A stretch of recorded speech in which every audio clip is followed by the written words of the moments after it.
Well, my lead paragraph is all about Brexit. That's certainly the focus of the day. Lot of water to go under the bridge this week to see whether or not Johnson can reach some type of revised agreement with the EU over the Irish backstop.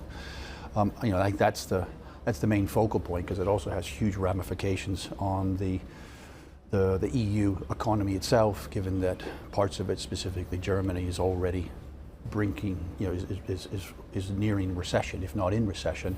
They can't afford to lose access to the UK market. So are we off to the races on the upside on, there's just the two countries you mentioned there, the DAX and the FTSE, if we get a Brexit deal, or will it be a false dawn, given the fact that the reason why the German market is challenged, and we've discussed this already in the show, is not actually that much to do with Brexit?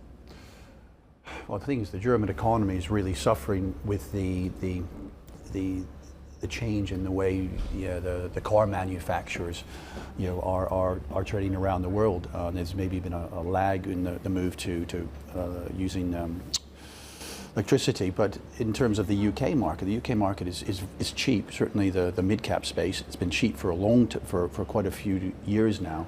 I'm not so sure it's right to just jump in here, because until you see the shape of the trading relationship, it could be very premature to say that the UK is going to all of a sudden trade back to fair value. But certainly the UK market is looking attractive on a worldwide basis.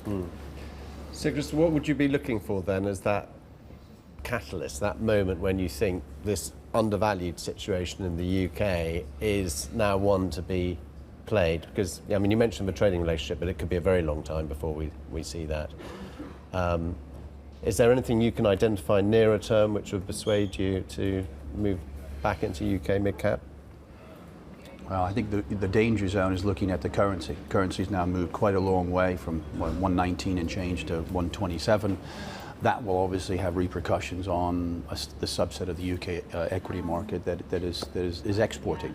But looking at the mid-cap space, PE ratios are very attractive historically, and then also in comparison to other markets on the continent and elsewhere in the world. But I'd rather play it through the FX. I have more confidence that there was a bigger short in sterling entering this final phase than in the equity market. Just to go into that one more, is it against the dollar, is it against the euro, or is it just not matter? Just you can buy it against anything? Well, probably against anything, but certainly against those two crosses versus the euro and versus the dollar. I think versus the dollar will go back up if we get if we leave the EU and we have a successful trade agreement, or promise to have a trade agreement down the road.